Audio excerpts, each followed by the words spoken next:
I'm delighted to serve as the moderator. My name is Urs Gasser. I'm with the Berkman Center for Internet and Society at Harvard University.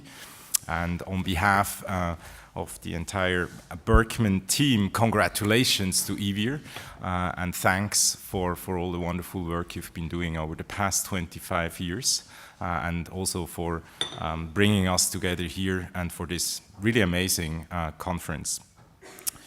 We're here to explore a really big question, and that is the challenges that territoriality presents for information law today. So it's a very ambitious and important topic at the same time to explore. Let me briefly introduce our wonderful panel here and the panelists. So we have Malavika Jayaram, who is currently a Berkman Fellow, I'm proud to say. Malavika is a leading scholar and international lawyer, originally from India. I'm particularly thrilled to have you on this panel because I think the Global South perspective is often missing in this sort of conversations. I apologize for labeling you as kind of a Global South representative, but of course you can add this perspective in addition to all the international work you've been doing. We have Professor Joel Reidenberg, who's a professor of law at Fordham Law School, where he is also the director of the Center on Law and Information Policy. We have Graeme Dinwoodie, who's a professor of IP and IT law at Oxford. He's the director of the Oxford IP Research Center. And then a change to the program. We're delighted to welcome Hilke Heijmans, who's the former head of Unit for Policy and Consultations at the European Data Protection Supervisor, currently working on a really interesting book, and hopefully we'll hear more about that in a minute. The game plan for this panel is slightly different from other panels. We are very fortunate that Joel kindly agreed to set the stage by giving a presentation. He will speak for about 15 to 20 minutes. We'll then have responses by the panelists, of course, also general reflections on the topic that Joel is going to introduce. We'll then open up immediately for interaction, questions and answers. So that's the plan. Without further ado, Joel, please. Thank you. It's a pleasure to be here and to wish EVIR a happy birthday. I think I was actually here for the 10th and the 15th year celebrations for EVIR when they did those. And as some of you know, EVIR was both the inspiration and the model for the center that we started at Fordham about 8 years ago. My talk is going to be really look at some historical trends, thinking about the threats, strengths, and resilience of states that we have seen over the last, 25 years since the lifetime of EVIR, but certainly the last 15 or plus years in the context of the internet. And the starting point, I think, there's really one conclusion one can draw, and it comes from, there we go, the French saying, the more things change, the more things stay the same. And I thought I would start with something from the year EVIR was established, in 1989. These two examples come from the data privacy world. There was a very famous case in 1989 involving the French Data Protection Agency, the CNIL. And it involved the Fiat, the Italian company, wanting to send data to Italy. And France blocked it because they were worried about the lack of data protection in Italy. And the solution was to require that Fiat apply French law to the activities that it conducted in Italy with the French origin data. So we see this impact, an extraterritorial impact of data protection law, 1989. Fast forward to this year, the 25th anniversary of EVIR, and we have the Google Spain decision. And guess what? It's the same thing. Right? Google is being required to apply Spanish data protection law to activities of processing that's actually taking place purportedly on their servers in the United States. So it's ironic, 25 years, we're still with the same debate, still with the same kind of problem. We did it at Fordham Clip, a study last year that we released it about this time last year, looking at internet jurisdiction. We surveyed all of the literature, and at least in the United States, cases in the US, as well as Germany, to see what the trends have been over the last 25 years. And our overwhelming conclusion was, there's been a lot of talk, the same kind of discussions, but not a lot of what we'll call true evolution. So what are we going to be talking about? I want to start with the territorial parameters of state authority. And there are really three kinds of jurisdiction that seem to be called into question by the arguments about how the internet changed everything. Personal jurisdiction, what's the authority of a state over individuals and corporations, organizations? What law applies? How do you choose the law? And then third is the enforcement authority. Is the state capable of enforcing beyond its territorial boundaries? Well, there were a couple of very significant predictions back in 1996. And if you recall, 1996 was the period when all of a sudden the internet is becoming general public commercialized. It's moving out of the university, Defense Department research field into the e-commerce world. What were those predictions? John Perry Barlow's famous declaration of the independence of cyberspace. Governments of the industrial world, I come from cyberspace, you have no sovereignty where we gather. The Davids, David Johnson, David Post, writing in the same year, efforts to control the flow of electronic information across physical borders are likely to prove futile. Well, we know what happened with those predictions. They were wrong. If we look at what takes place in the context of personal jurisdiction, well, the challenge, the threat to state authority came from the fact that activity was taking place transnationally, simultaneously. You could be interacting at great distances online.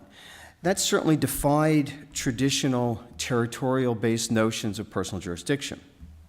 However, what we saw over the last 15 years, 20 years in the personal jurisdiction context is that countries have been grappling with different tests and different ways to assert their authority over individuals and organizations. So we see this in defamation and privacy cases, we see it in intellectual property cases, in e-commerce, and essentially we see a couple different trends. We see countries asserting that it's the locus of the user gives them authority over a remote party.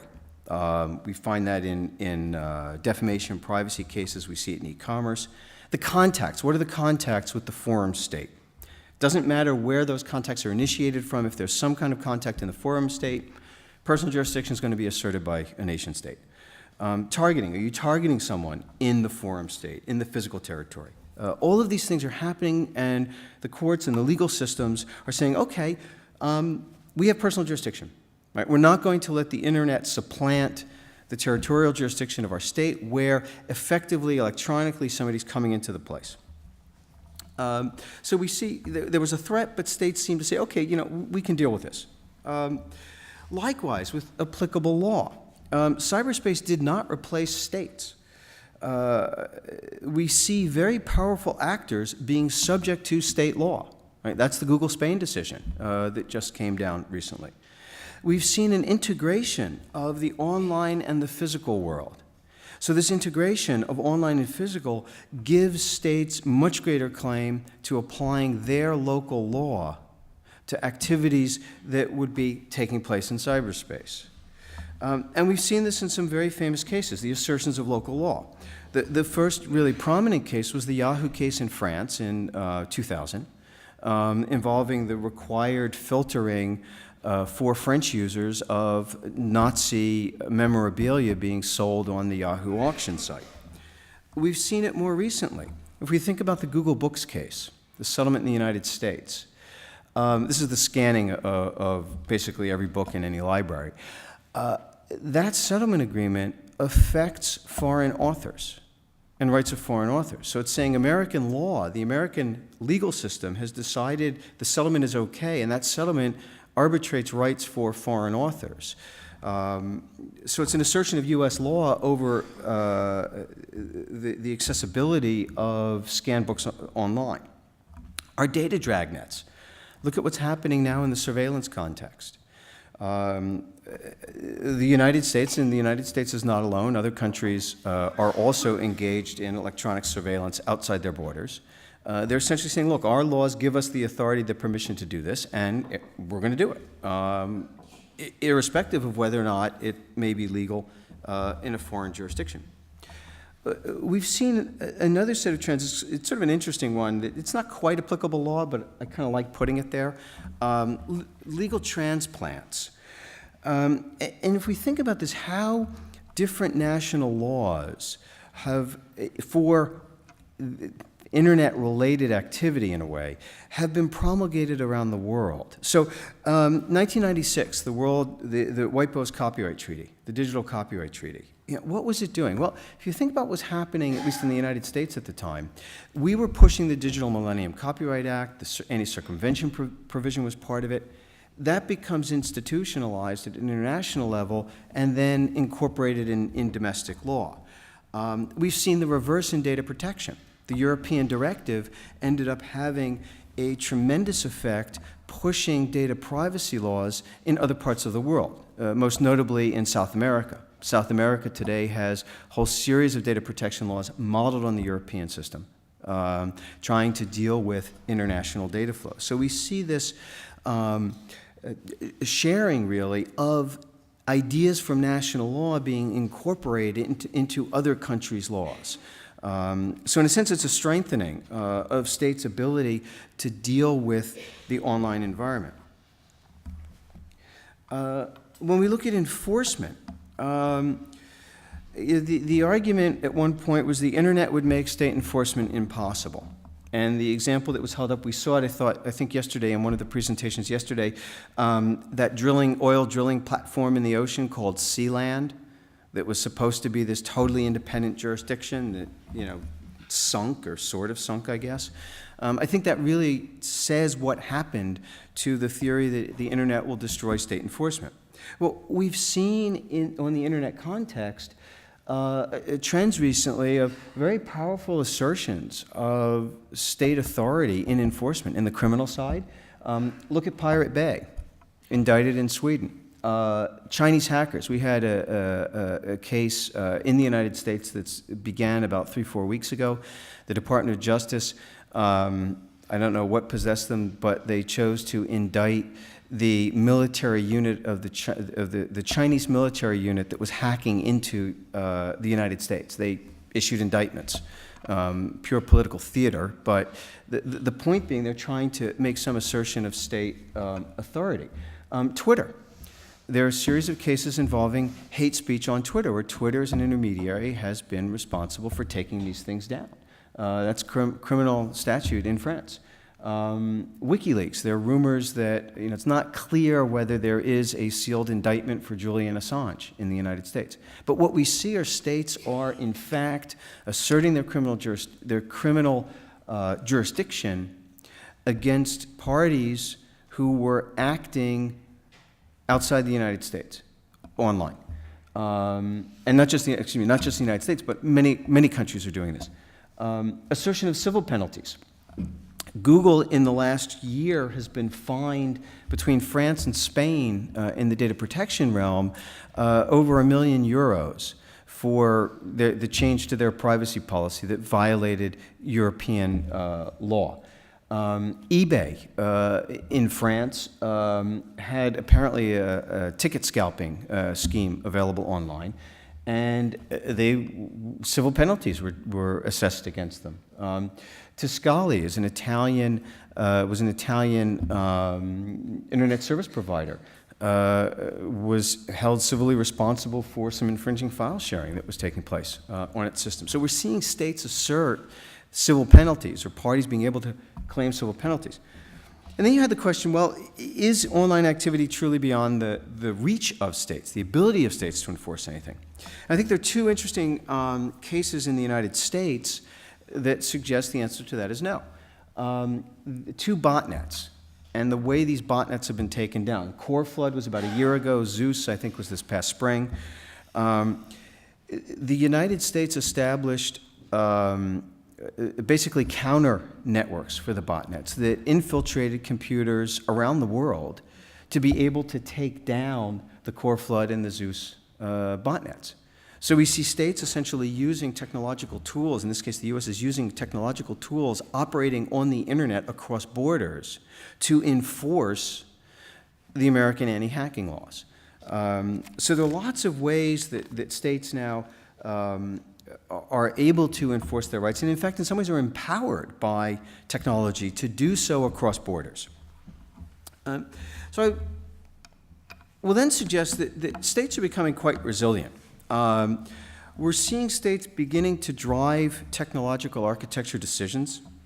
So the easy example of this, the NSA, all of a sudden we're now finding internet service providers are realizing encryption is not such a bad thing.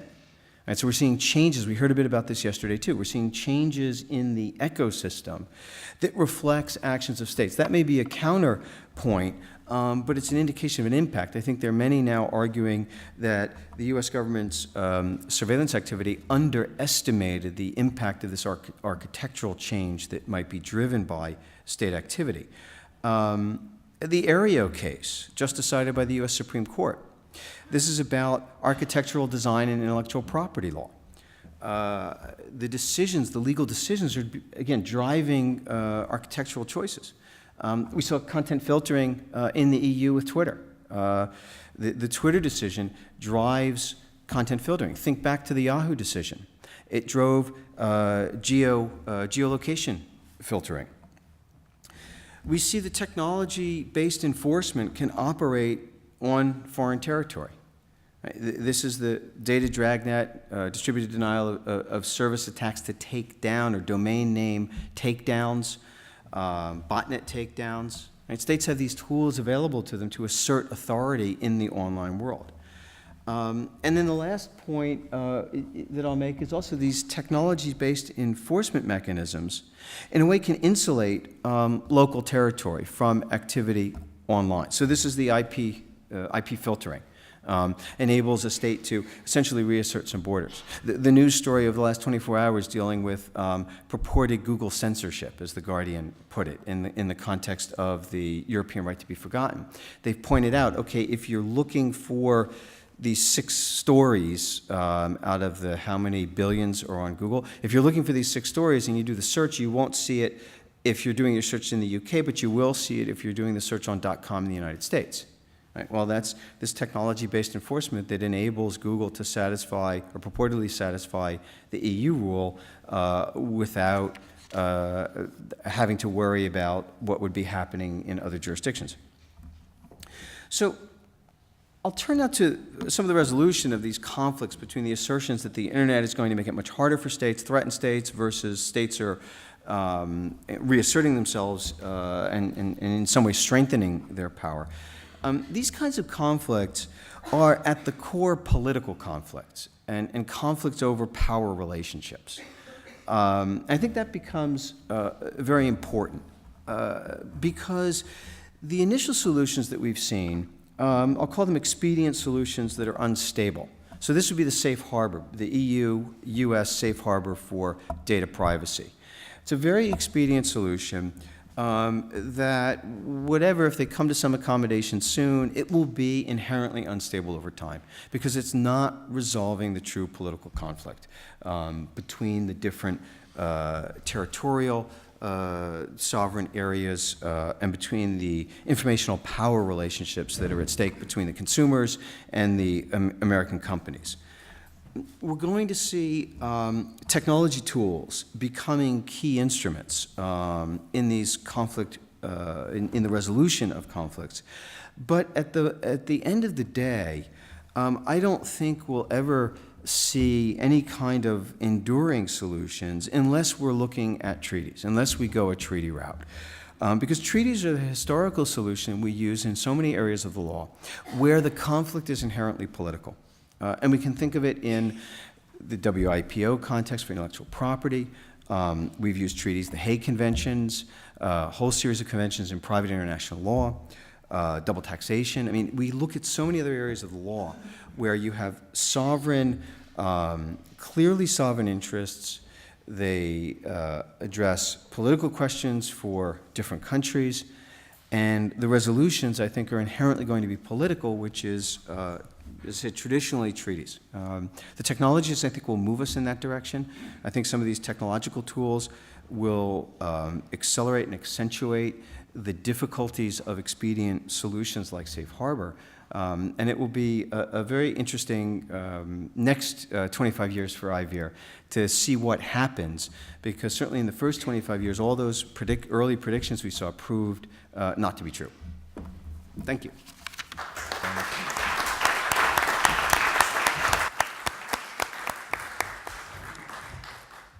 Thank you for this great stage setter. And now, Graeme. Thanks, Urs. In my remarks, which are going to be a little briefer than Joel's, I'm going to reflect on the broader challenges that territoriality presents for the global flow of one very particular type of information, namely the source signaling and adjacent information that's contained in trademarks.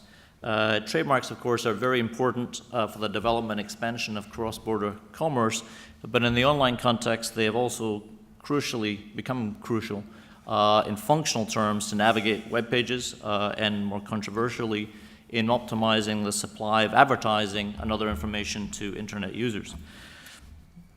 The nation state has, as the prospectus for this session declares, long been sovereign in the regulation of trademarks, and I think I'm going to echo Joel in saying that that was true 25 years ago when IVER was founded, and it remains substantially true today.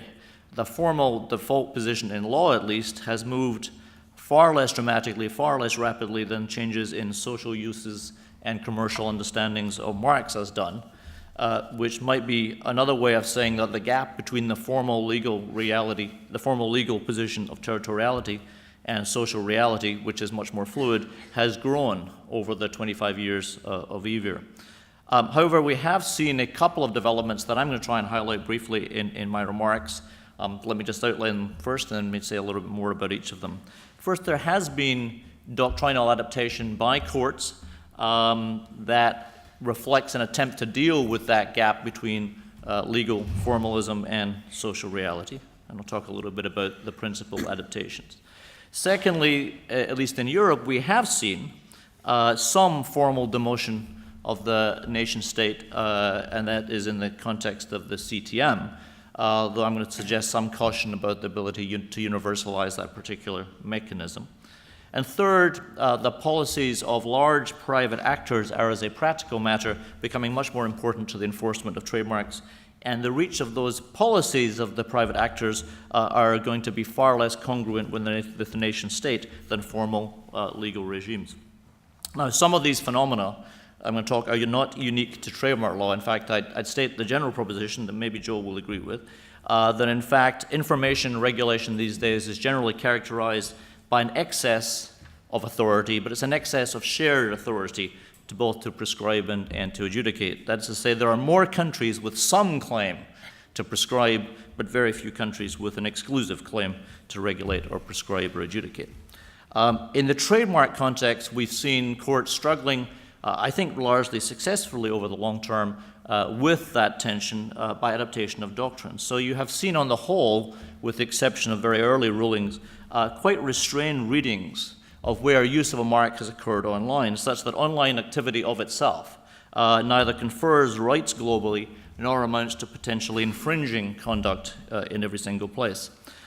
In some respects, that pragmatic restraint, which is attributing only local significance in law to information that clearly has global reach in fact, mirrors the evolution in judicial approaches to adjudicatory jurisdiction, other than with a couple of initial rogue decisions. Web accessibility is not essentially enough in most places to establish jurisdiction. Something like targeting is going to be required.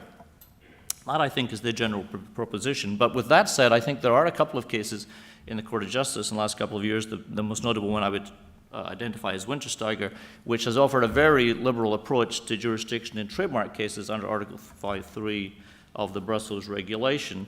And in order for that more liberal approach to jurisdiction not to cause real problems for conflicts in online uses of marks, there has to be a tempering of the liberalism on adjudicatory jurisdiction elsewhere in trademark analysis, and that can be achieved in a couple of different ways.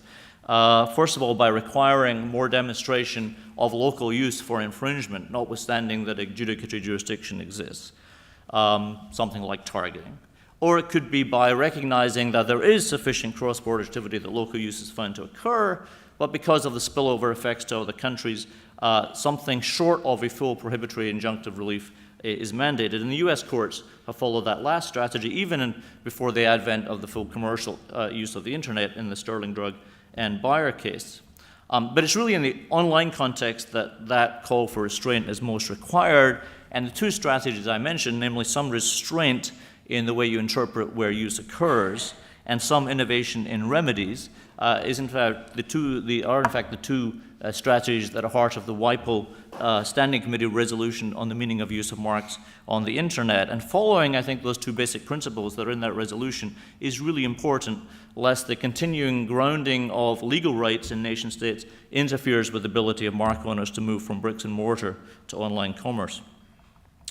In addition to stifling moves from offline to online marketplaces, the resilience of national regulation and national marks also could impede the development of more extended geographic flows of information more generally. So that brings me to my second observation, and that's the development of unitary regional rights, which have nominally at least relegated the nation state in trademark law. We could get into a semantic debate about whether the CTM actually really challenges territoriality, or it simply operationalizes the principle across a larger geographic space. But I think we can say without doubt that it has challenged the dominance of the nation state as the source of regulatory authority in Europe and trademark law. And it may do so elsewhere because unitary systems similar to the CTM are now being considered, for example, by 3 members of the Russian Commonwealth of Independent States, Russia, Belarus, and Kazakhstan, by Australia and New Zealand, who are contemplating creating a trans-Tasman trademark, and perhaps most intriguingly, across the group of 7 Portuguese-speaking countries who are thinking about creating a so-called Lusophone mark across those 7 countries that are obviously not adjacent territorially. So the CTM is of interest in this respect. It has, however, been made possible by the particular nature of the European Union, where we have standing political and judicial institutions to whom national sovereignty has been, to some extent, ceded. The creation of the CTM is in essence a decision to elevate a different political conception of territoriality that is not tied to the nation state. Nor do I think that the CTM is without problems on its own terms. I think the problems that the CTM is going to have to confront in the territorial context in the coming years are in many respects the inverse of the problem that I think we assume exists in the relationship between law and society, in that law lags behind social and commercial forces that have long since abandoned the nation state as their organizing unit. Rather, in the context of questions looking forward, I predict that the challenge for the CTM is whether you have a political vision that may have moved too far in advance of the social and commercial communities. Now, some of that observation perhaps reveals in my part, and one has to be careful saying this as a Brit, a prescriptive agenda, namely that there is some value in the maintenance of local markets, notwithstanding the joy of an integrated community. The concerns that underlie that prescriptive vision, of course, are not unique to trademark law, but there are some aspects of the nature of the information that it embodies in marks that makes it likely that as a descriptive matter, we will never reach the stage where the global can replace the national. In a union that now has 23 official languages, the linguistic dimension to trademarks makes common understandings hard to reach in many cases. Thus, the tension is a lesson here. I think the tension between global information flows and the nation state may differ depending on the nature of the information that we are regulating. Finally, there are ways, quite apart from regional political structures such as the EU, in which the regulation of the use of trademark information has become less tied to the nation state. And increasingly, it's powerful private parties who are effectively determining the scope of trademark protection. This occurs in a number of different ways, but I'm just going to mention 2. First of all, the sale of keyword advertising tied to marks has for over a decade been heavily determined by the policies of multinational search engines who have operated notice and takedown systems that sometimes track doctrinal developments under national law and sometimes have led those developments. And in developing the policies applicable to local services, the search engines have organized rules by reference to clusters of broadly similar national regimes, creating a patchwork of information regulation that transcended the nation-state in what sometimes appears to be a quite random fashion. Likewise, the real extent to which online auction sites are policing the sale of counterfeit goods is as much dependent upon the practices of large internet platforms as upon the nominal standard for secondary liability for trademark infringement under national laws, or upon judicial orders under Article 11 of the Enforcement Directive. It's no surprise that the eBay and L'Oreal litigation settled before Mr. Justice Arnold was able to apply the ruling of the Court of Justice. And the reason for that is that in 2011, large brand owners and large internet platforms signed a memorandum of understanding, superintended by the Commission, regarding their respective role in tackling counterfeiting online. And that memorandum of understanding goes beyond the obligations you would expect perhaps under Article 11 of the Enforcement Directive.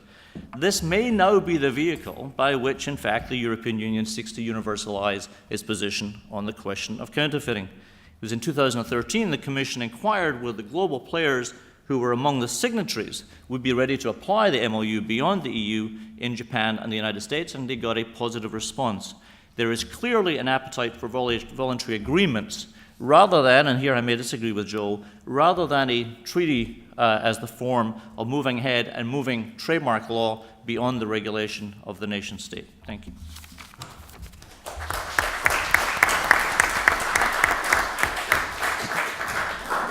Thank you for this very helpful deep dive and focus on trademark, where territoriality obviously is a key concept. Very helpful. Malavika, do you want to go next? Yeah, that's fine. Yeah. Hi, happy to represent the Global South all by myself. It wouldn't be the first time. I wanted to start off by I'm going to take a slightly different perspective. One of the sort of all the dystopias that I've ever had are all coming true in India, which is the country that I know best. I'm sort of living out in real time every fear I've had. And one of the things that sort of brought this home was there is a gentleman who used to be a former colonel with the Indian Army who seems to have made it his life's mission to bring down India's biometric ID project. He will die killing this project if it's the last thing he does. And one of the very scurrilous tracts, I think there's no other name for it, that he produced, talking about why it was such an awful project and, not just because it invaded privacy, but because of the whole sort of political economy of surveillance that it represented. But the book that he produced had this bright neon yellow cover, very much one of these Hitchhiker's Guide, Don't Panic, in large friendly letters kind of thing. And on the back of this book was the very charged statement, "You are not an Indian until an American company says so." I think it might even have said until an American says so, which of course was far more controversial. And he was getting at the point that so many of our ID projects and our surveillance systems were actually being implemented by US companies or foreign companies. And he was sort of raising the point that no other country would allow foreign companies to be all over the personal data of their citizens when it came to a national ID program. Why was India thinking that this was okay? And he was trying to make the point that until software implemented and designed by foreign companies and databases that were managed outside India actually verified and authenticated someone, you weren't technically Indian. This is sort of stretching the point because the project that he was referring to actually looks at residents, not at citizens. So it wasn't quite you're not an Indian until it tells you so. But it sort of highlights the climate in India right now where the whole sort of military-industrial complex that we've seen play out in many other countries has actually manifested as a welfare industrial complex in India, where you start off with a national security driver for a lot of programs saying, we're a vulnerable country, we have Pakistan to our west, we have China, we have very difficult countries, we have breakaway factions within our own country. National security, anti-terror are very, very compelling drivers for surveilling its own citizens. But at the same time, there is very much this schizophrenia around saying, but we're an outsourcing hub. And maybe biometrics is the next big hub, or maybe surveillance technology is the next big hub. So you actually see this weird sort of parallel sort of industry where you have some people saying, don't collect data relating to Indians. On the other hand, saying, but we could process the data of everybody else all over the world, and we don't have a legal framework that actually says very much about this. So I've sort of been analyzing how this has been playing out, and it's kind of amazing, not just that our ID programs literally are, I think of it as a sort of ecosystem of errors where you have so many operators and entities involved. We don't have transparency about the contracts because they say they're all protected by confidentiality agreements. But you have, Microsoft and Accenture and all the usual companies involved in this. And Indians don't have access to the data of what is being held about them, how it's being shared, what the information flows are, who is looking at all of this information. There's absolutely no transparency around any of this. To sort of step back about our legal framework, many, many years ago, there was a draft data protection law that was floating around that had been leaked. It's always an irony for me when every data protection or privacy law actually gets leaked, and then the agency gets about 2 weeks of bad press saying, you can't even keep your own legislation safe, you're going to protect our data. But anyway, so this sort of floated around for a while, and was never seen again. And when I did some digging around, it turned out that the sort of industry body that regulates software manufacturers, the NASSCOM, had actually been quite instrumental in scuppering this legislation. And the sort of view was, India's already seen as a really difficult country in which to do business. We've got hundreds of laws that make no sense, some of which date from the 1800s. They haven't really adapted to the online era. So let's not also have data protection as one more thing that people need to comply with, because otherwise we lose our competitive advantage when it comes to outsourcing. People can now outsource and have us do all kinds of data mining and crunching that they couldn't do in their own countries. So let's not lose that very lucrative market. But that sort of changed because we've had so many e-governance projects that have been rolled out that with civil society making a very, very strong case for the need for a very strong data protection framework, that's come back onto the agenda. So we now have a draft privacy bill that again was leaked. Comments have been received, and I'd be very happy to talk to people who'd like to give feedback on it because it's been pushed back for a while. But it sort of highlights this sort of schizophrenia in a way where you want certain legislation to only cover Indian nationals, but your programs actually cover all residents. And, where the Indian government has shown a huge appetite for not just identity schemes, but all kinds of surveillance and monitoring programs. They make all of the NSA stuff look, like this is all of it on steroids. And we've had all the stories about BlackBerry, the whole tussle with the Indian government asking for BlackBerry's keys, asking for access for everything. And I think finally it was just the enterprise server that was kept off, but everything else was handed over and they could look at it. We've also had a kind of weird, sorry, this is just to sort of canter through a lot of different issues, but we've also had issues where Google and Facebook, who are usually the usual suspects and enemies in the rest of the world, are seen as standard bearers in India in actually protecting some kind of territorial sovereignty that they are professing because they're sort of pushing back. And they have the money to actually, and the deep pockets to actually push back when the Indian government is trying to haul them into court saying, we don't actually, yes, we function in your country, but we're not registered here, and we don't need to comply with local laws to a certain extent. We don't need to intercept communication. We don't need to pre-censor. We don't need to edit content. We don't need to take down information. So that's another set of battles that is being played out in terms of, well, if you're doing business in India, do you still need to be subject to the jurisdiction of the Indian courts? And the Center for Internet and Society in India actually launched a sting operation when we had some very flaky intermediary liability rules, and it wasn't quite clear how they applied with very vague language. And they actually had a very hilarious sting operation where they sent notice and take down letters to a whole bunch of operators, and all of them overcomplied. 6 out of 7 overcomplied because they just didn't know what the law was.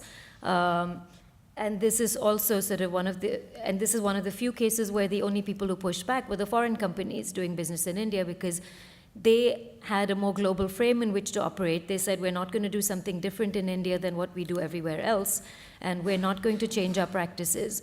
So in a strange way, you see Indian companies sort of being emboldened by the actions of a lot of foreign companies and saying, well, actually, maybe we should stand up for free speech, and maybe we should push back on hate speech, and we should resist a lot of the efforts of the Indian government to hoover up data, of call records or of people's communications, because we sort of have a precedent in what other companies are doing. One of the other things I wanted to highlight is some of the narratives that keep playing out. There's always this notion that India is a very collectivist society. We're not individual. We don't need to care about civil liberties in quite the same way. Indians are culturally not wedded to the idea of privacy.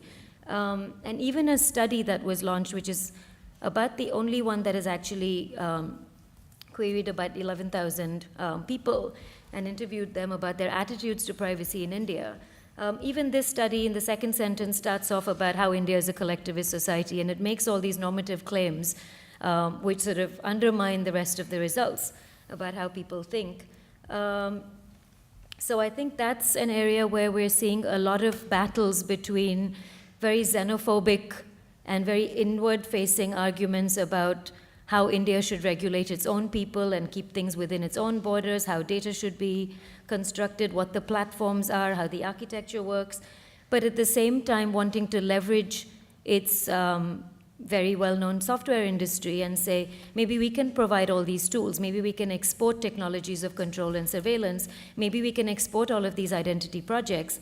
And I think the insidious bit there is the testing of all of these technologies on populations that don't have the agency to resist, or where opt-out makes no sense. When people are sort of faced with a hierarchy of needs where they either get food on the table or they submit to a welfare program that requires biometric data, we know what they're going to choose. And I was having a conversation with Yokai last night about how you end up being paternalistic about something. Are you going to be paternalistic about delivering welfare, or about insisting that people have privacy, kicking and screaming whether they want it or not? And it's sort of, how do you sort of deal with these trade-offs? So I just wanted to point out a lot of these different, not necessarily connected issues, because it's a very different landscape from what the rest of you often work in, and how I'm often seen as a sort of traitor, a seditionist, and someone who should be put in jail because I'm not, flying the national flag high and talking about how, Indian data should be kept within India and Indians should be governed in a certain way, which I can do because I have a British passport. So it's sort of, I feel obliged to rabble-rouse and sort of push and tilt at windmills as much as I can. But I think one of the biggest battles that's going to be played out is on social media, with the new government deciding that it's going to govern by social media and wanting to create this echo chamber of hate speech and wanting to regulate what people say. When we had the elections coming up, in the run-up to the elections, we had a whole army of trolls that would literally monitor everything anybody was saying against the government, even if it was a very measured, moderate response, and you'd immediately be trolled. I was told several times that I should piss off to Pakistan, because I clearly didn't belong in India because I would question certain things. But this sort of chilling effect and the way that boundaries are being asserted on social media and the way that there is a certain narrative that plays out and that is privileged above every other kind of narrative, and the fact that there's a certain self-appointed army of police, both in terms of censorship, in terms of media, in terms of books, what can be banned, what can be read, what's offensive. I think it was Timothy Garton-Ash in an article in the New York Times where he said that Indians are desperate to be offended. And I'm finding that this is increasingly the case, that we're desperate to be offended about something, about a foreign opinion, about a book, about something on social media. And we're actually litigating all of this. We're a very litigious country. For a country that actually doesn't respect the rule of law on so many levels, we have an amazingly naive faith that the law will solve every single problem. And so again, this is another element of the schizophrenia that I often use to characterize India. And we're seeing a lot of these battles play out in terms of ownership, in terms of data flows, in terms of who is able to comment on it, which companies are able to act on these. And I think all of this is being played out against a backdrop where there's a certain loss of a Western moral high ground, where if you try and resist certain technologies, in India the trope is, well, if they can surveil us, we can surveil everybody else too. And where it's sort of the same as the climate change debate, saying the rest of the country has polluted the world for so long. Why are we now signing up to the same levels as everyone else? We didn't pollute, we did about this much. America has polluted so much more than us, so why are we held to the same standards? And it's the same sort of narrative that's being played out in a lot of other ways, saying other people have smart cards, other people have biometrics, they have national IDs. Why shouldn't we have them? Why are we supposed to be more secular, more libertarian than everyone else? And I think a lot of these things point out to the fact that democracy is at stake at a very, very fundamental level, where a lot of the interactions between citizens and governments are being mediated by technology in a way that they never were. And when you have a digital divide, when you have issues with education and sophistication of understanding of legal issues and jurisdiction and how platforms operate and how ownership and data flows work, you have very, very weird unintended or intended externalities where the very programs that are meant to pull up people and actually benefit the country will end up discriminating the most marginalized and the most vulnerable populations in an attempt to help them. So I think that's sort of the framework in which I work, and I'm happy to answer more questions later. Thank you, thank you.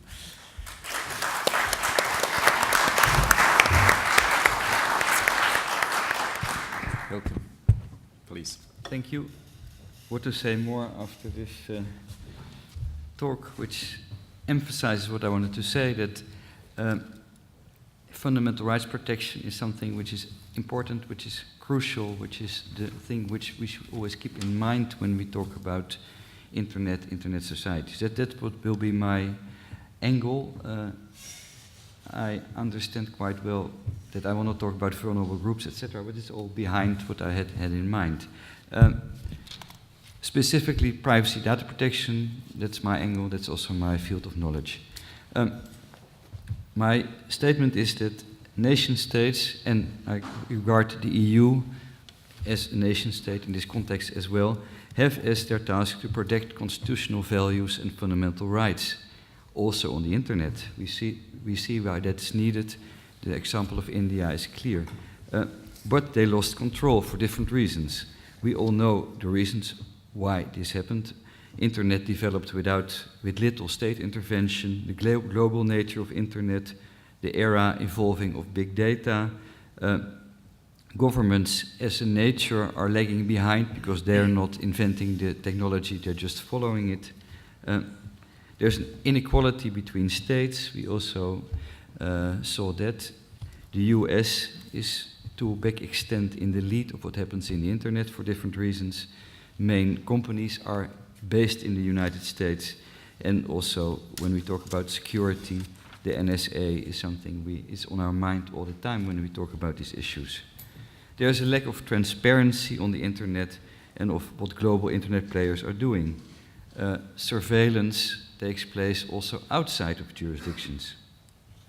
And there's another issue, is that although many of the main values are shared between the United States, between Europe, also within India, as I just heard, there's no global consensus on how to deliver protection. In the European Union, recently the Court of Justice has, on privacy data protection, delivered a few landmark cases. You might know them, of course, Digital Right Ireland and also Google Spain, which really emphasized the essence of effective protection. Effective protection seen as a necessary element of the mission of the European Union on fundamental rights. They have to respect, there is a Charter on Fundamental Rights in the Union, and that should be made effective. Effective protection is the big issue. Also, when we talk about our data protection laws in Europe, loss of control is the issue, and that's why it's so important that there will be a new data protection framework in Europe, which also ensures that enforcement can become more effective. That's the main reason for this reform, is not to change the values, but to ensure more effective protection. For instance, by allowing much higher fines than are given now at the moment. So that's a bit the background. When we talk about regaining control, what do we talk about? When you talk about privacy data protection, that angle, then you would require naturally more state intervention, broader state jurisdiction, because that's the way you can effectively protect the privacy of your citizens on the internet. But broader state jurisdiction is also something that is claimed for other interests. For instance, for protecting security. For instance, for protecting national security, which has naturally a negative impact on privacy protection. There must always be a right balance when you look at solutions between those two elements. Privacy may require broad jurisdiction, but there's also the issue with broad jurisdiction that checks and balances need to be brought in. But there's a third interest, I think, in the balance that needs to be found, that society has profited enormously from the limited government intervention on the internet over the years. That was what Yochai Benkler explained to us on Wednesday in a very good way. Innovation, creativity, democracy was an autonomy were not possible when there was state intervention fully within the internet. So that's the second element we have to take into account. Also, talking about, for instance, the other classical fundamental rights, apart from privacy and data protection, that's the freedom of speech, which would require less government.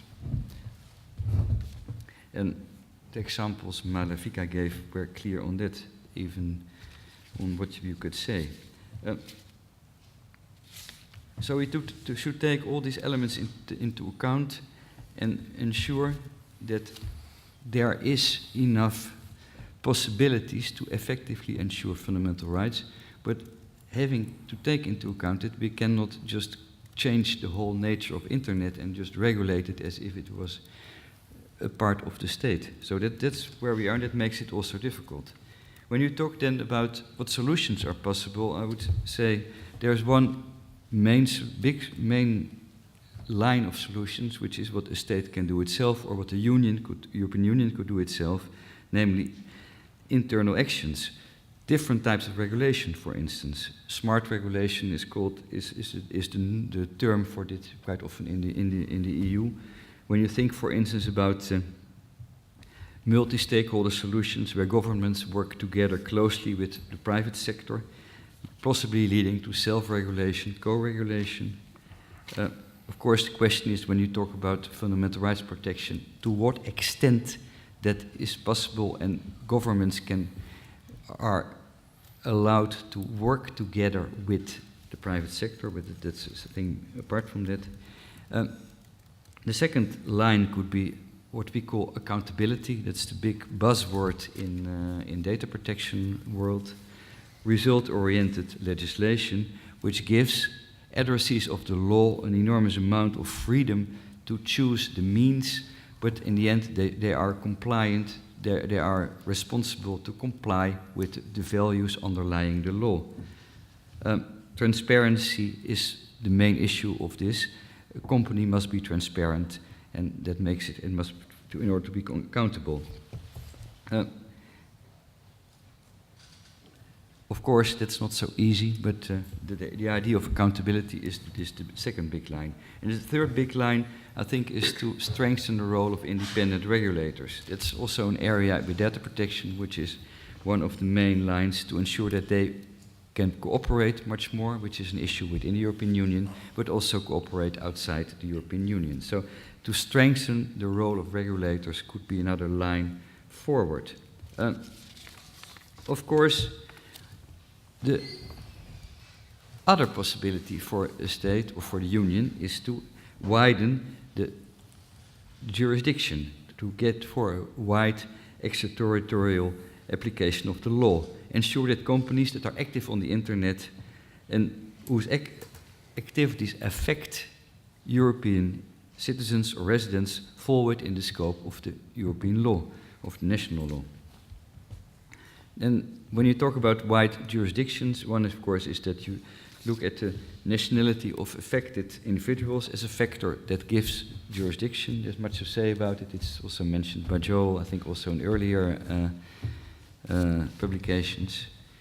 Another way to widen the scope of jurisdiction is what the proposed regulation for data protection does by bringing notions like offering goods or services and monitoring European individuals within the scope of European law, ensure that through that way, you can at least bring non-European companies within the scope of European law, with all the advantages and also disadvantages, of course, because that might lead to conflicts of law, that's clear. Another possibility is to widen the application of competition law. Competition law is also a good way to ensure some way of protection, but then you must also include other elements than pure competition within competition law, different issue. And of course, the Court of Justice in the Google Spain case was a clear example of how a nation state or the European Union could include activities within their jurisdiction by simply making the national representative of a non-EU-based company responsible for acts. That's what the court did. It's more difficult, but that's what the court in Maine did. So that's what you can do yourself as jurisdiction. And then the second way, I'm almost done, is of course supranational arrangements. Treaties, as mentioned by Joel, are of course the best way to deal with things, but they're not the most easy way to get a treaty done, which ensures effective protection of shared values. A long way forward, I would say, especially in our area of privacy and data protection, before there will be a real UN treaty which will protect all our values in an effective manner. So we have to look at maybe less ambitious instruments. Memorandum understandings were mentioned, but there's others. But in any case, when you talk about supranational arrangements, you have to think about three different issues. I think in the first place, there must be a harmonization of basic values. There must be a shared view which might be laid down in instruments on what are these basic values. We must ensure mutual recognition, so if we have differences, we recognize each other's differences. And in the third place, enforcement cooperation is the issue which must take place. So three elements together could be a good way forward for supranational arrangements, and these three elements should be combined in one way or the other. In other words, to achieve what is basically the word we use nowadays, interoperability of systems. In cases like when we talking about privacy data protection, there's no way that full harmonization, global, can be realized, so we should find a way forward to make systems interoperable. That's, I think, the way forward to do it. But it's a combination of issues. I think the one, in the first place, a jurisdiction should have strong laws itself and should ensure that they can effectively protect within their jurisdiction, and then possibly also extend the application where it makes sense also outside of their physical jurisdiction. And in second place, based on that strong national law, you could try to bring forward those ideas into supranational arrangements. That's the ambition the European Union has. It's an ambition. You can also find it quite well in the EU treaty, where fundamental rights protection is one of the main elements of its external action. If that always works is the question, that's the ambition in any case. Thank you very much.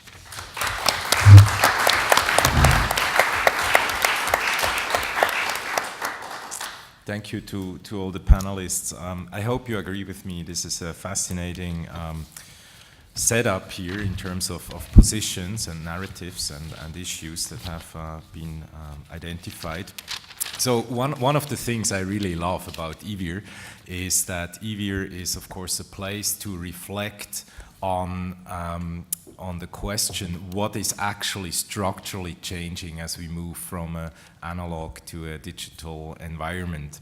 And I would like to pause for a second on this question, reflecting on the panelists' statements before we open the floor. So has anything changed? If we think about that for a second in the context of this panel's topic. We hear very different positions, at least at the surface. First, we had Joel starting out with a provocation and say, well, nothing has changed. Actually, not much has changed, at least, when we look at territoriality issues through the lens of traditional jurisdictional lenses, as we lawyers are all familiar with: personal jurisdiction, applicable law, and enforcement, right? And then, you know, he added, of course, nuance. But just to make this point, not much has changed.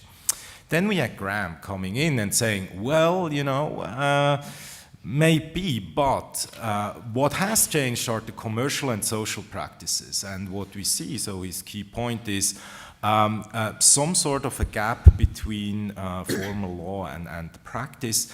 And by the way, looking at trademark as one case study, if we zoom in, we see in fact gradual shifts and adjustment processes, how the legal system responds to these commercial practices and social practices that have changed. So there may be nuance, and I think we have some shared territory there.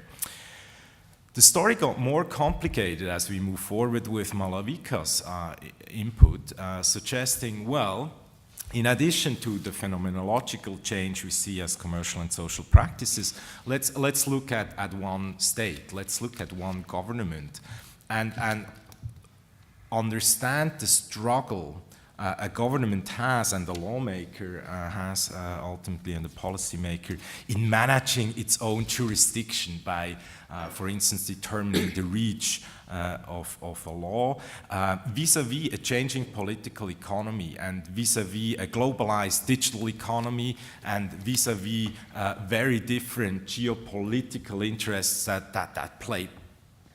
put pressure on these important questions about territoriality and managing the extent to how far you want to reach as a government. That's, I think, one of the points Malavika made. And then Hilke adds further to the picture by suggesting, well, there is not only in India, but also here in Europe, a struggle going on, a struggle and a tussle over control. And what we see is really various ways in which governments, in which the European Union, for that matter, but also courts, try to gain back control, using some examples in case law and other developments you've mentioned, focusing on privacy as a use case. So that's the arc from no change to, wow, lots of change and lots of struggles in coping with the change. So I would like to throw back the question to Joel, actually, and ask you, as a matter of description, of course, you have studied this field for a long time, so I don't challenge it at all, of course, what you present, but perhaps more from a normative perspective. Do you think the time is ripe for a paradigm shift, how we as lawyers think about the role of the nation state in a digitally networked environment? And if so, how would what are the contours potentially of such a new way to think about jurisdictional issues, given the complexities that our colleagues have added to the picture? Well, let me start by saying it probably overstates the argument I was trying to make to say that there's no change. Because in effect, I think what the historical trends are showing is an evolution of existing legal doctrines and a sort of modernization, reassertion of those doctrines, but in a digital context, as opposed to the early 90s or mid-90s theories and arguments that these doctrines would disappear. I think we've seen that just doesn't happen. The state is still there. I don't think we're at a point that there is a paradigm change. I think certainly the complexity of the online environment makes the lawyer's task and makes the political task more complicated. Is it a fundamental shift in various notions of law? I think it's more an adaptation than a fundamental shift. As I said, I think we'll see, and what we see, the couple of descriptions, I mean, it was sort of interesting. One of the things that Malavika said that kind of really hit me was you mentioned the notice and takedown, and that it's been a controversy in India that it's an overkill in the notice and takedown. Well, here's a question. I don't know the answer to this. Does India actually have a notice and takedown provision in the copyright law? Or is it an application of the American concept because the Indian providers or the providers wherever they're located don't realize that their local law doesn't include it? It's an application from our Information Technology Act rather than the copyright law. Okay, so it's actually in the statute. Yeah. And it came from the U.S. law. So what it's the transplant case. Yeah. But what you see is it's an adaptation. It's rather than something that throws out the copyright regime or totally changes the copyright regime. Thank you. Others would like to weigh in on this Just particular question? to emphasize in some ways what Joel's question was there about India. I mean, the adaptation can come through the formal legal transplant, and also the transplant can occur through the commercial forces, and sometimes from ignorance, sometimes from trying to create efficiencies. So although India may actually have, the Indian providers may have done that by virtue of obligations being created under Indian law right after the DMCA was introduced. The Canadian providers started complying, even though there was no provision in Canadian law. They immediately started complying with American notices because they just assumed that they were operating under the same regime because they wanted some efficiencies between the American operations and the Canadian operations. So you can get the transplant occurring not only because of the political learning curve from other regimes, but you can also get it through the increased exchange of commercial actors. I think that's a very important point, the global practice of law, and of course also the role of multinationals, as Malavika mentioned earlier, as kind of a driving force in some respects towards leveling the playing field, whether we like it or not, yes. Well, that also existed pre-internet era too, Yeah. where a company operating in multiple jurisdictions would either ratchet up or ratchet down and at least try to apply a commonality across the operations, irrespective of what the national laws were. Absolutely, there are patterns for sure. Okay. It's always the question whether something is really new or that it is continuous going on, but there are some things why internet and also things we are faced with right now, especially when you talk about state security, especially also when you talk about privacy data protection as the other part of it, where there is a fundamental change that basically it is possible to have, and to a certain extent even needed, to have a sort of global jurisdiction. That's what countries more or less claim. They're not bound by what they do to their national territories anymore. Of course, they were never that, but in the past you had to go to war to go into another territory. Now you can just use technological means to go into another territory, and that makes changes, I think. And also the other side, when you talk about processing of personal data, which now happens by big cloud providers, which were everywhere in the world, you cannot no longer say automatically where data are and that they are within a certain jurisdiction. So those are real, quite fundamental changes, I would say, which are not just small things. But the cloud, the indeterminacy of location of data in the cloud, I'll suggest is an artifact of the technology as it's designed today. As states, I mean, we've heard, for example, Brazil trying to say, no, you have to have all of your data kept in Brazil. Yeah.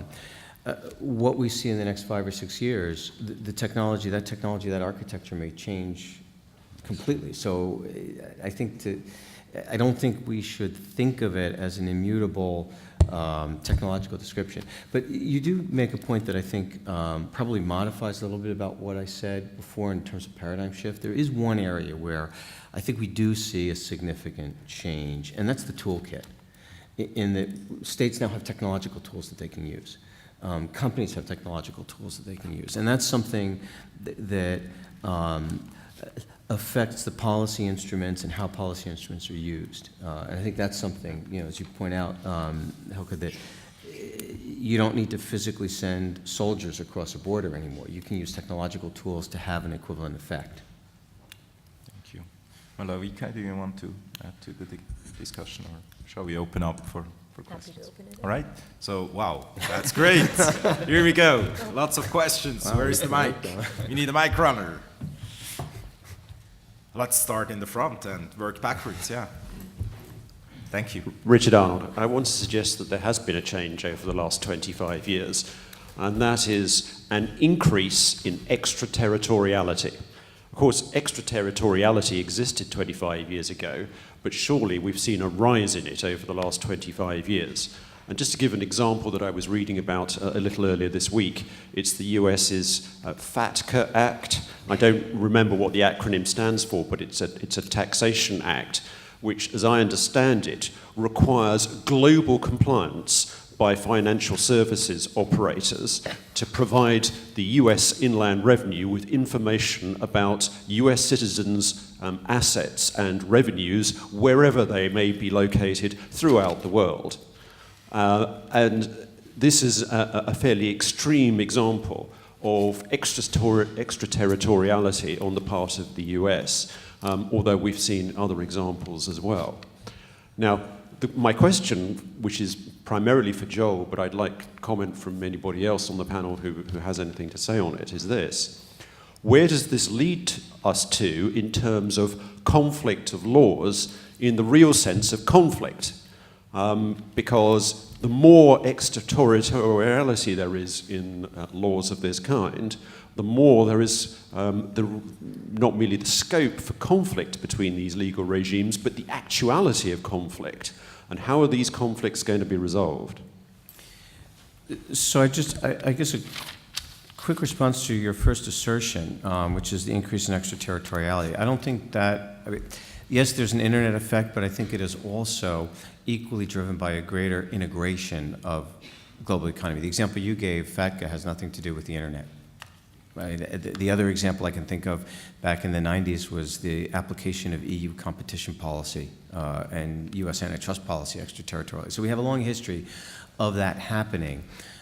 We've seen certainly over the last 20 years, not only the rise of the internet, but also a deepening and increase in economic interdependence across borders. So I think that too is playing it out. But your question though about addressing true conflicts, I mean, private international law, or what the Americans call conflict of laws, has a series of principles that are usually followed to try to articulate when you have a conflict between two countries, how they choose to, how a court, for example, would choose to decide whether or not to exert its authority or refrain from exerting its authority.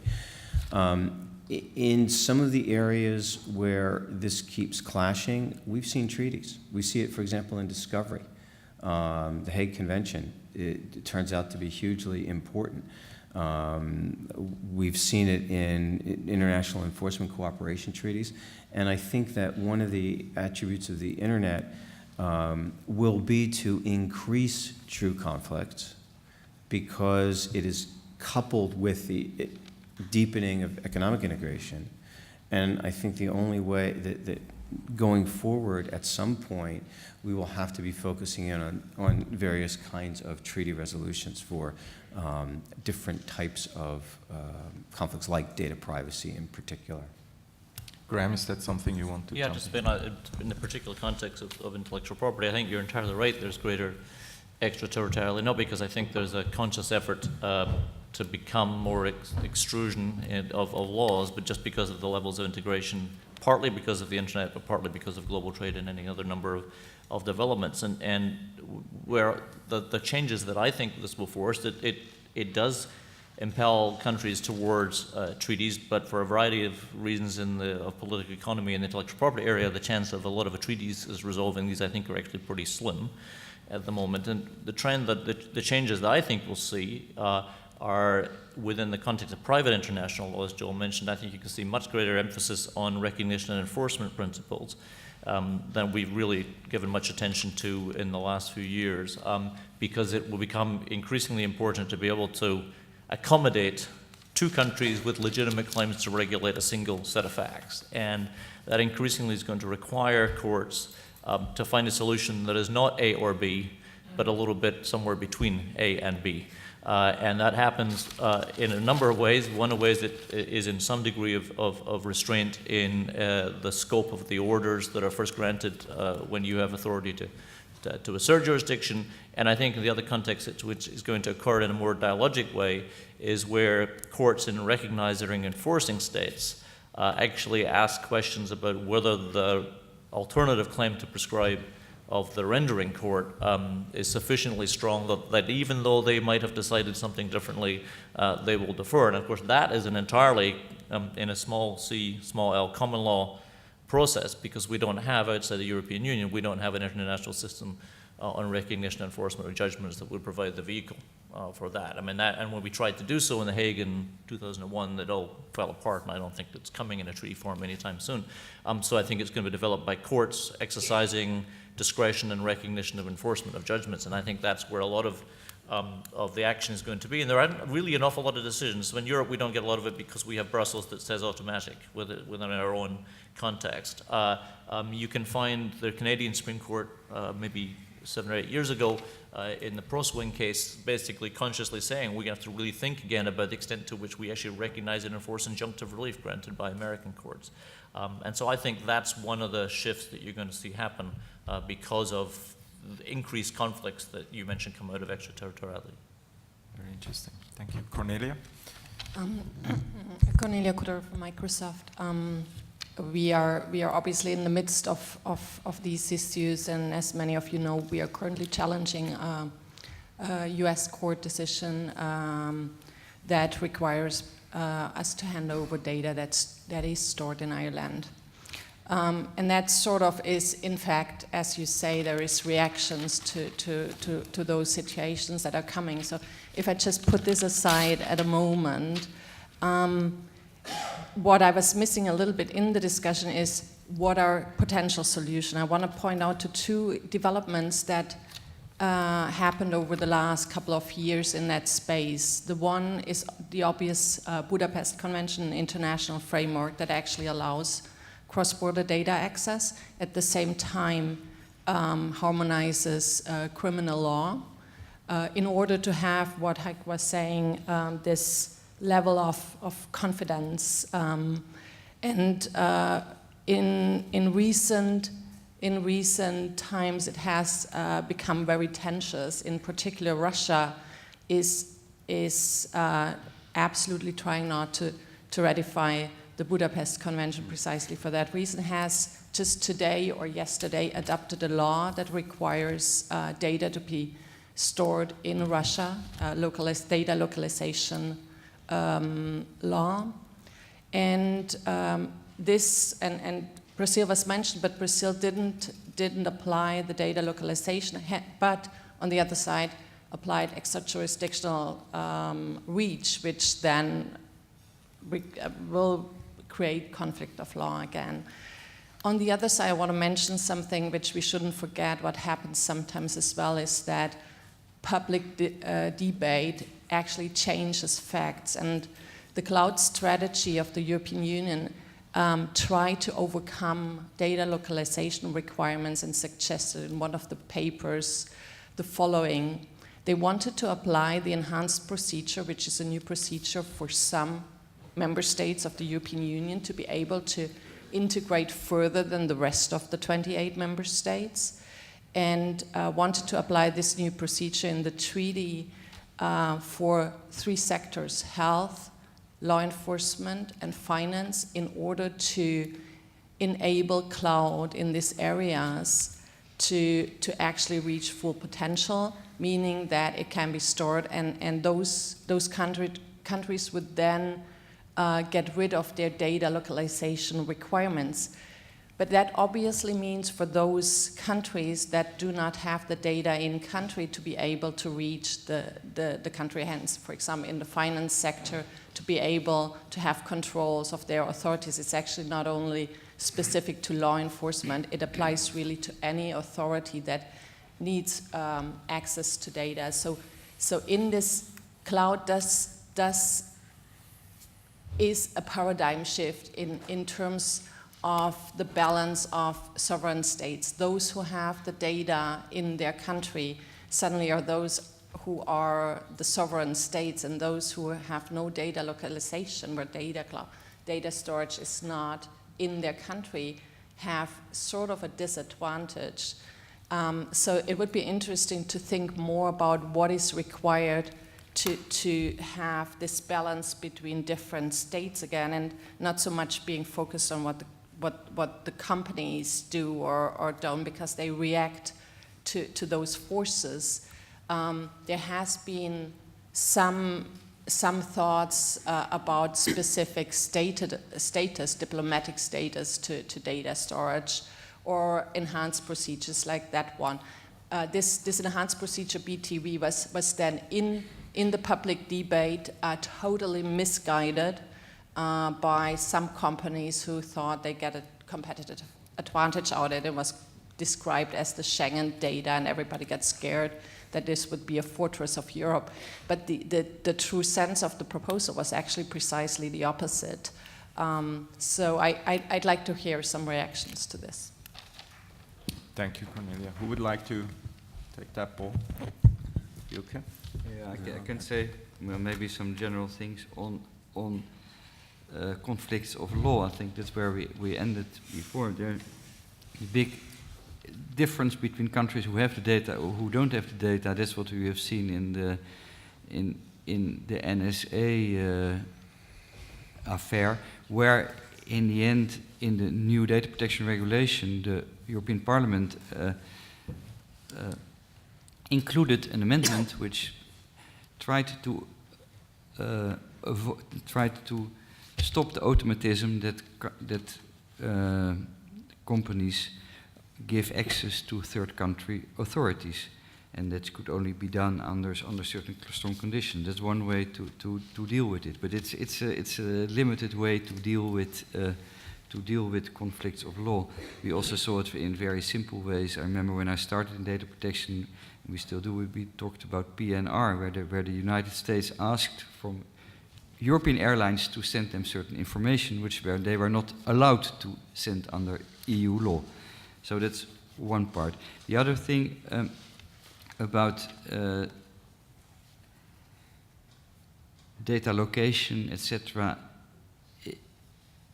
there's always different issues at stake there, but I'm not sure if that it really makes such much of a difference if, for instance, health data are actually stored in a country or if they're not stored in a country. The main issue is that you within your own jurisdiction, you have controllers or organizations that can remain responsible for the storage. So I'm not so sure that the big difference is whether or not the data are actually stored in this country. That's my reaction on your question. Could I Please, add two things? I mean, it raises some really interesting questions. The case that Microsoft is involved in challenging the subpoena, we've had probably a half a dozen cases in the United States involving attempts to either via subpoena or law enforcement agent, not law enforcement, excuse me, regulatory agencies try to get data from a company that was actually stored abroad. There was a recent one in New York last summer where the FTC tried to get data from an American company, and the data was on a German server, and they were denied. The New York court denied it, and it was a pretty straightforward analysis under U.S. law. But the broader question that you're asking is, what do you do to have this balance between states? In the corporate law sphere, we've actually dealt with that over a long period of time. If a company, I'll take the U.S. example, but I think it's similar in many other jurisdictions. if a company wants to do business in New York, and that's not where their headquarters are, that's not where their operations are, they're required to have a registered agent in New York so that they would be subject for their activities in New York to the New York laws governing what they do.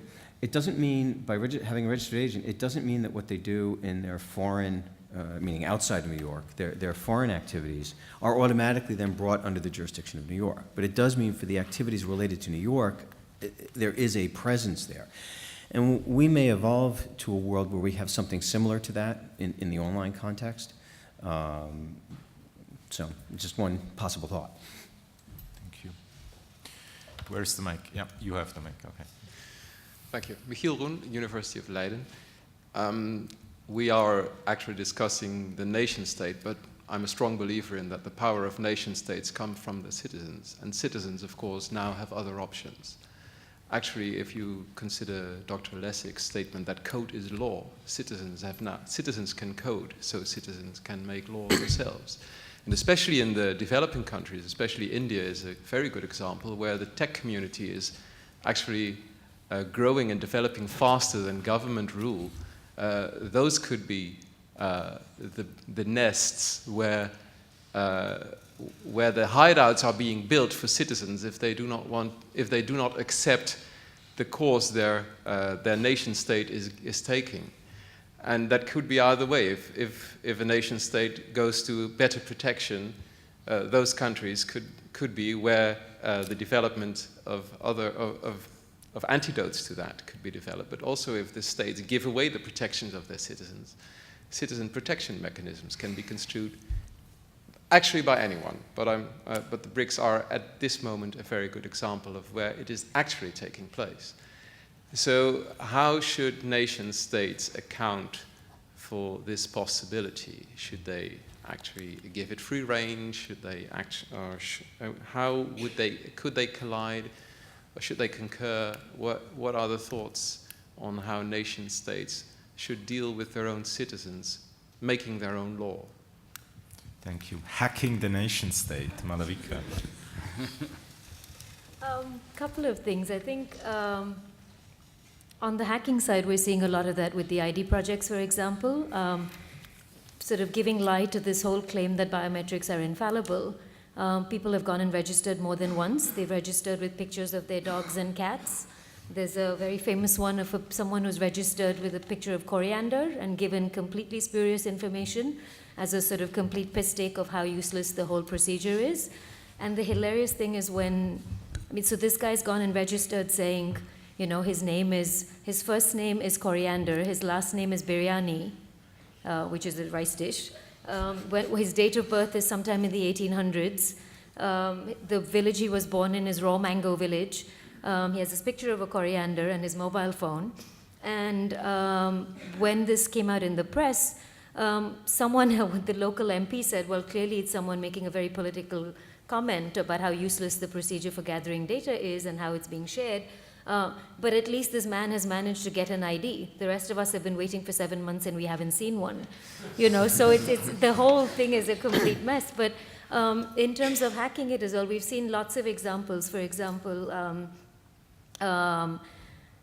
this whole idea of corruption being so endemic in India, but also fighting this notion that it's something that governments do, and people sort of are normalized and used to it. Someone started this idea of saying, you're complicit in this whole equation, you paid the bribe. No one held a gun to your head. Yes, the system effectively did, but you did actually choose to pay the bribe rather than negotiate your way out of it or go to court or call up an officer and report him. So someone started a website called IPaidAbribe.com, where people would actually self-report saying, yes, I had to pay a bribe and this is why I had to. And that's actually been a very self-cleansing system in terms of reporting people who took that bribe, saying I paid it, someone who's at the other end actually taking it, and this is his name. So that's been very useful. There have been lots of other citizen initiatives. And one other thing I wanted to mention is, you asked about the sort of expansion of territoriality, but we're also seeing an expansion in terms of subject matter within the state, in terms of the jurisdiction that it's assessing. And we have a very, very active judiciary that is seen to sort of paper over some of the cracks in our legislative process and fill gaps that they feel, Parliament hasn't quite dealt with adequately. So the Supreme Court of India, so we have this very increased, very expanded notion of standing. You don't need to be affected by something to go and file an action. You can, this notion of being a member of a class is very broad. And the most recent and most ludicrous and hilarious example is the new Prime Minister came to office on this sort of campaign promise that the new days are ahead, Achhe din, you're going to have good days ahead of you once you elect me. It's barely been a month since he's been in office, and last week someone has filed a public interest litigation, which is our version of a very expanded class action suit, saying, where are those good days that I was promised? Haven't seen them, don't see them, so has actually filed for a criminal breach of trust, saying that the government has let down its people. So, there are all these ways in which people hack the system, and a colleague of mine, Nick Robinson, wrote this really interesting article called When Everything Becomes a Right, which sort of alludes to this fact that the Supreme Court, by paying lip service to a lot of demands that citizens are increasingly making on the state, codify everything saying, well, yes, you have a right to food, and you have a right to education, and you have a right to life, and you have a right to all sorts of things, including a right to sleep. So our notion of a right to life under our Constitution, which is where our privacy right flows from, is being expanded to give all kinds of rights. So there's this huge sort of argument going on about if everything becomes a right, does it have any value? And how is it actually being implemented? If none of the systems are changing, if delivery isn't changing, if the government processes aren't changing, making something a right and elevating it to that status at the Supreme Court is meaningless. So people are sort of finding their little hacks around it. And I think my favorite expression to describe this is something we call a cycle gap, which is something a friend coined and has just become common. It's the exact space that it takes for a cycle to go between trucks and traffic in a horrible traffic jam in India. But we are using it to sort of say it's the gap and the cracks between systems and rules, and that's where you find and negotiate your way through a very labyrinthine bureaucracy.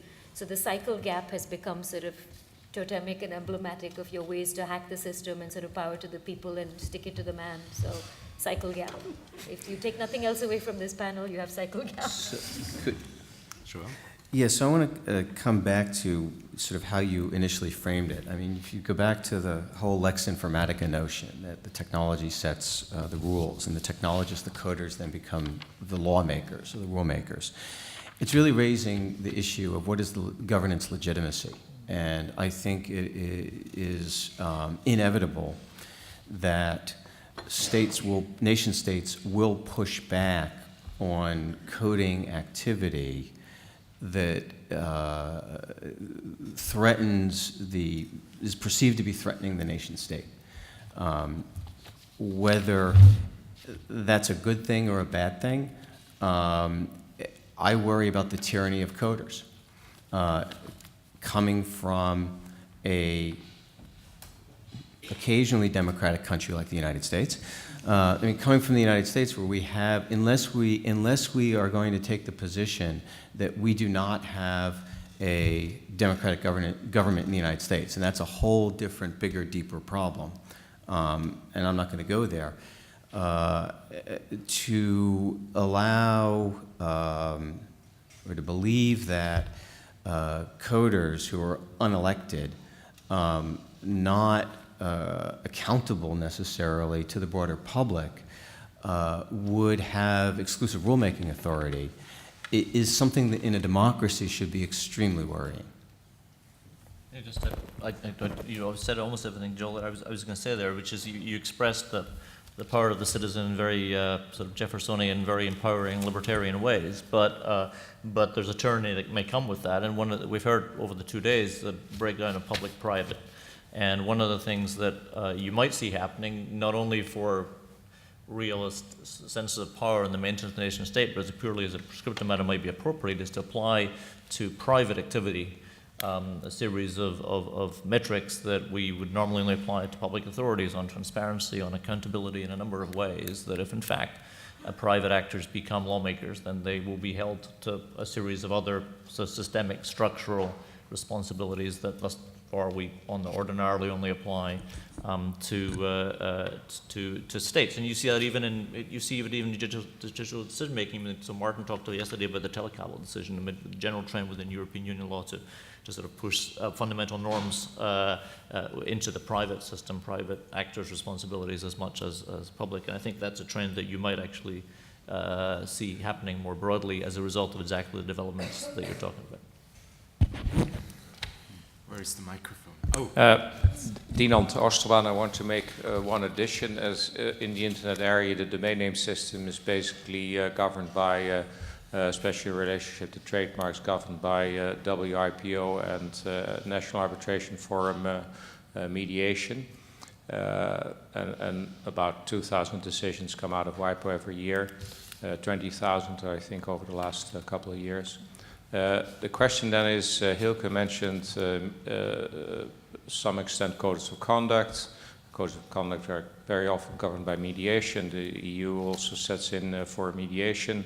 Is there a way that mediation and arbitration become more important in solving disputes, like we've seen now in Google Spain, that took several years to decide? You know, everything dealing with human rights take a very long time to solve. In my view, the local courts are not very well equipped to deal with that, and so it takes a long while. WIPO decisions take about 2 weeks. Who would like to comment? Well, I think what we just discussed at a certain moment was about democracy, the fact that there should be accountability in it. That goes for the one way if indeed citizens do things. On the other thing, when big companies take the lead or governments work with companies in an intransparent way, then also you lose accountability. That was the discussion before. Now we talked about codes of conduct, mediation methods, etc. It reminds me a bit of the discussion we were recently having on whether or not to include privacy and data protection being recognized as fundamental rights in the TTIP negotiations, so the negotiations with the United States, and to have to build in the end a sort of mediation system between different jurisdictions on issues we talk about, protection of fundamental rights, etc. I think there, in principle, you can say no, that should never take place because we talk about values which are so valuable that you cannot negotiate them ever. But that might be a way of not fully recognizing how the world works, and maybe negotiations or mediation or WIPO types solutions are things which are valuable and to think of. So I would I would find it a good way forward for the thinking in any case. And if it then works, that's the second question. Just, I'm actually probably, certainly compared to most of my academic colleagues, probably a bigger supporter of the UDRP, and I've said so for a long time than probably most. And I just make 3 quick observations because I think it's a very good example to bring up.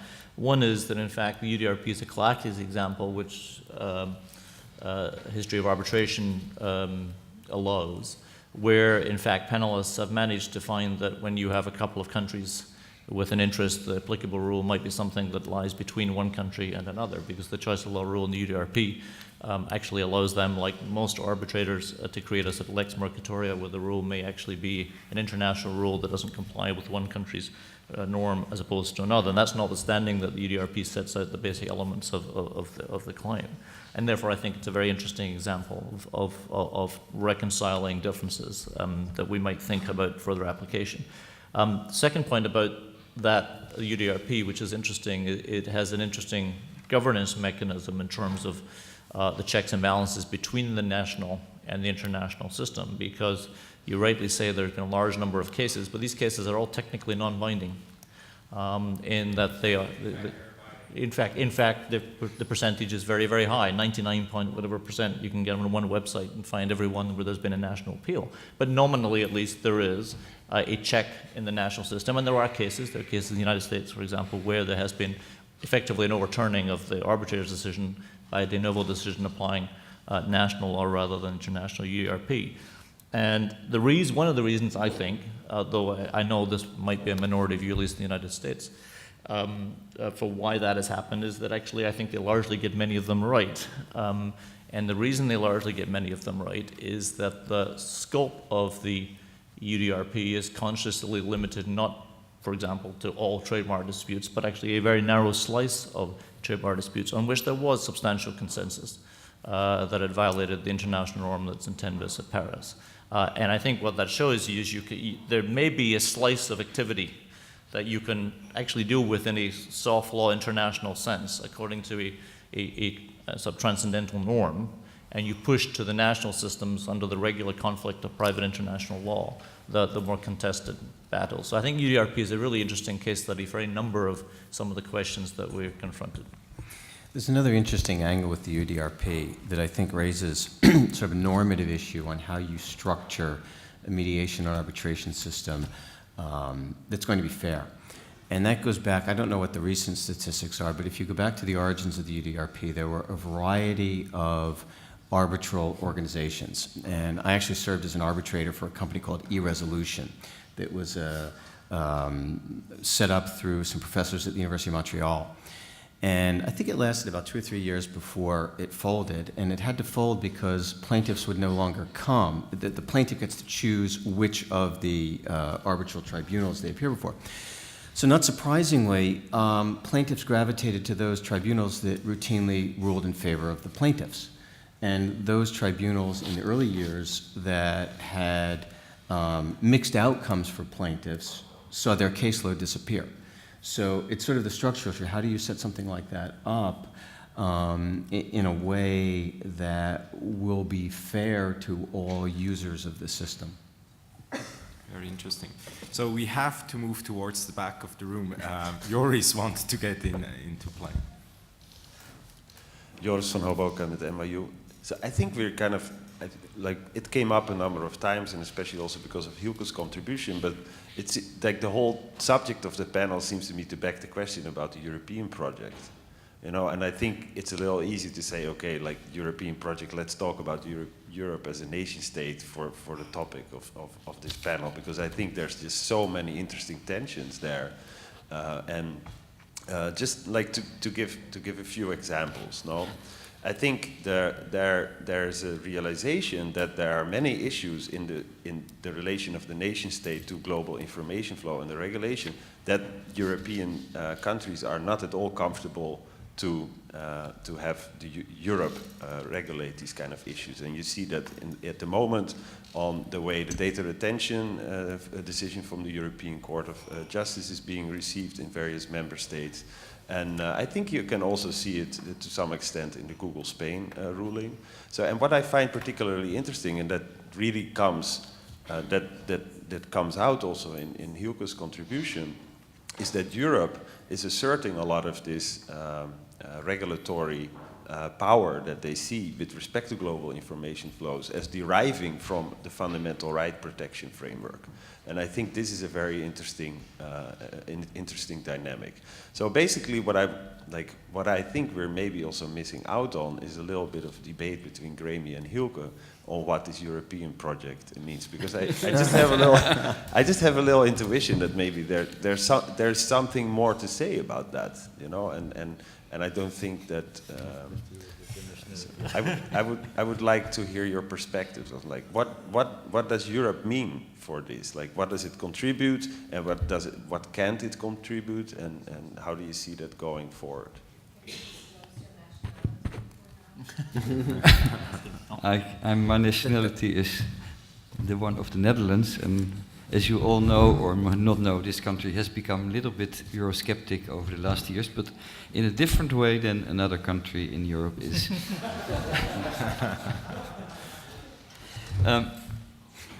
The role of Europe, that's exactly where much of the issue is. I think if you talk about global issues like we discuss here, how you can protect effectively on the internet, how you can organize, how you can regulate the internet if you want to regulate it, then this is exactly one of the subjects where the European Union has added value, where if the European Union speaks as one, using their shared values, which are, for instance, laid down in the Charter of the Fundamental Rights, then the European Union can be much more effective than when all countries separately negotiate what should happen on the internet. So, for different reasons, I think Europe should be an important player for these kind of issues. Of course, I realize very well, and I fully agree with what Joris says, that in a number of crucial issues which we deal with, to start with state security, but law enforcement, other issues as well, there is no willingness by the member states to allow the European Union to play its role. So, at least to a certain extent. We see it in the area of data protection, for instance, where you could imagine that for global cases, when there is an enforcement issue, you empower a European authority to decide on those cases. Well, that's not what's going to happen, I can tell you. That's the big issue at the moment in the discussions on the data protection regulation. And there also fundamental rights elements are put in. When you see the discussion on the data protection regulation, you see that there's an issue of proximity, which is mentioned everywhere. And proximity means basically that every citizen has the right to be protected by its own national authority and not by a European authority. So we are not yet there. And I think the issues you lay down are quite clear. But what I tried to find out is how, at least, how you on the one hand, recognizing national differences, the reluctance to hand over powers, on the other hand, the need to be effective and become more European, how to balance those two angles, that's quite a challenge, I would say. Graeme, you want to? Yeah, well, I'm complicated. I'm a dual citizen of the United Kingdom and the United States, and in 4 months I may be a citizen of Scotland and the United States, depending on how things go. But so I have a completely mixed up sense of identity.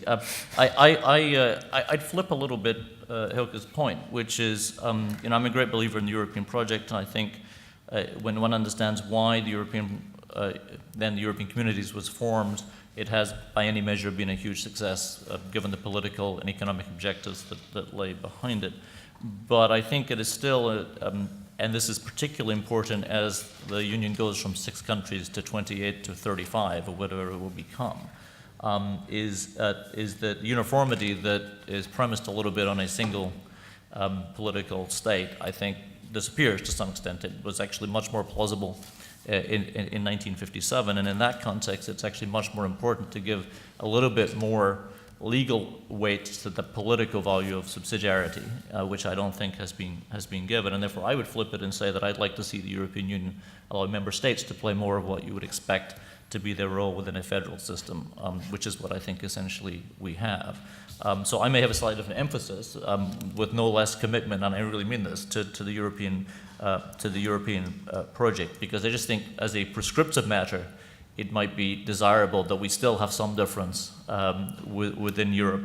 And descriptively, I just think that's the reality that will only get more profound as we move into a larger union. Now, to get back to where fundamental rights play in that, I mean, one of the things that's interesting is that I think, and again, you see this in the telecable case, that you're going to see fundamental rights which are assumed to be more common because they're in a fundamental document and charter, to facilitate what you might call harmonization creep, or a broadening of the jurisdiction of the central courts over the national courts, because they are beginning to use the fundamental rights to trump what might have been permissible differences of procedure or what have you, that were reserved in the secondary instruments, and I think telecable is a perfect example of that. Now, maybe for good reason. I mean, there may be instances where I like the outcome, but I think that's a general trend that you're actually seeing. And I don't think you'll see the courts stop in that. I think there are very few courts in history who have been unduly restrained. When they think they have jurisdiction, they tend to expand jurisdiction rather than contract. And I don't think the Court of Justice is unique in that regard. The United States Supreme Court, go back to Marbury Medicine, essentially did the same thing. So I think we're not that far apart, but we may have a slightly different emphasis. But what we would think is the perspective with which you approach the balance question. Thank you. We have time for one more question. Dennis Hirsch. I'm from Capital University Law School in the States. And we heard about the need for interoperability in an era of global data flows, interoperability of regulatory systems. And we heard some discussion of co-regulation. And I've been thinking about an idea for how to use co-regulation to achieve interoperability. Be interested in hearing the panel's perspective on it. And this would use existing legal mechanisms. The first one being Article 27 of the 95 Directive, which is also basically repeated, slightly different form in the proposed regulation. But it would allow a European authority to receive a sector-based code of conduct from an industry sector and approve it if it meets EU data protection laws. And then that code of conduct would create a safe harbor for all of the EU. And similarly, APEC has a process by which a company or perhaps a sector could submit the same code of conduct to an APEC accountability agent who would compare it to the APEC privacy principles and potentially approve it. If they did, that sector, let's say it's the banking sector, would have a single code of conduct approved in Europe as a safe harbor to comply with European law and approved by an APEC accountability agent, not quite a safe harbor, but something close to it. You'd have one set of rules through a co-regulatory process using codes of conduct that would create interoperability through most parts of the globe. So I just would be very interested to hear whether the panel thinks that's at all practical, whether that would meet the need or not, and generally, do you think co-regulation also is a way to go here? Hilke, do you want to start since you introduced the concept of legal interoperability in your remarks? Yes, I know. And I also realized that co-regulation, I think, could be a useful tool, but provided that, and that's my perspective as more constitutional lawyer, provided that it does not take away the main responsibility of the state for ensuring protection. That's one first remark I would like to make. The second one is, of course, when you talk about interoperability, that means that you should accept that in other parts of the world the level of protection, or at least the rules, are not exactly the same, but that they are based on the same concept, on the base value. So the values should be more or less harmonized or the same, but the rules should not be the same, and there could be differences. Third remark, I followed more or less the discussions with APEC, which is and between the European Union, which is not always that easy, but for us, or from the European side, we always looked at this APEC code of conduct, the binding corporate rules. They have a different word for that, but that it is all too voluntary. Let's say it's too less binding. It has too little binding force. So in the end of the day, it looks nice on paper, and it has too little binding force. And it's the same as some people look at safe harbor as it works right now. There's a big discussion whether or not safe harbor as it is with the United States works. So my issue is, I think these are very good ways forward you look at, but you should ensure that it doesn't take away effective protection, it doesn't take away the accountability of governments. Very briefly, if you don't mind. Yeah, let me jump in. I'm not quite, I don't think I quite understand what the value added would be of having an APEC seal on it, because the Article 27 procedure is essentially the mechanism to satisfy the transborder data flow rules in the EU. But what I'm going to do is resurrect an old idea, one from 1998, which is to use Article 27 to give an imprimatur on technical architectural design. You could have an industry group saying, this is our technical architecture. We believe that processing using this architecture would satisfy data protection rules. And if that's right, if that's accurate, it means that accountability simply comes by verifying that the technical architecture is still the same. And it's a different form of co-regulation. It's a combination of using the technology on the one hand and the regulatory system on the other hand, and bringing them together. Thank you. I'm very sorry, but we have to wrap up. As the co-panelists know, I have to catch a flight, so we have to end on time. I really apologize. But I would like to end with a question for each of the panelists, and that is, if you would have to describe in one sentence or tweet length, while the discussion we're having here matters to the public at large, how would you, what's the argument you would present? Malavika, you go first. Why does it matter what we discuss here? I think it matters because currently all of these negotiations and discussions are happening outside of the law. Or not outside of the law, they're happening outside of systems. So it's individual contracts and individual lawyers that are dictating which bits are cherry-picked and implemented in certain countries. And companies are forum shopping, companies are deciding which jurisdiction to avoid based on the data protection standards or based on other kinds of jurisdictional issues. So when in my life as a practicing lawyer, I would tell people never to have India as the venue or the choice of law. And we would pick Singapore or London to avoid a lot of the hassles that come from it. So I think a lot of, I was going to close with that comment that the role of actors, but the role of actors in terms of private practitioners is ignored in everything that we discussed today. Thank you, Malavika. What I would say is that all the things that happened over the last years with personal data, it shocked a little bit the trust which people have in how governments can protect them, how companies work with their data, how they themselves can protect them. And what we try to discuss here is to find ways to improve the protection, so restore trust. That would be my thing. Thank you. Very briefly, that in fact, 25 years ago, talking about an Institute for Information Law might have seemed quite a narrow, in some ways narrow scope of coverage, that in fact, if you listen to the many topics that we talk about, in fact, information in a digital context means that what we're talking about is a sort of very broad set of principles to structure the whole legal system, the whole political system, rather than a very narrow subset of the system. Thank you.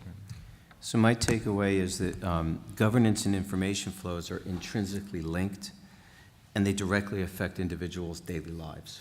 And that's why it's important. Wonderful. On that note, please join me in thanking the panelists. Thank you.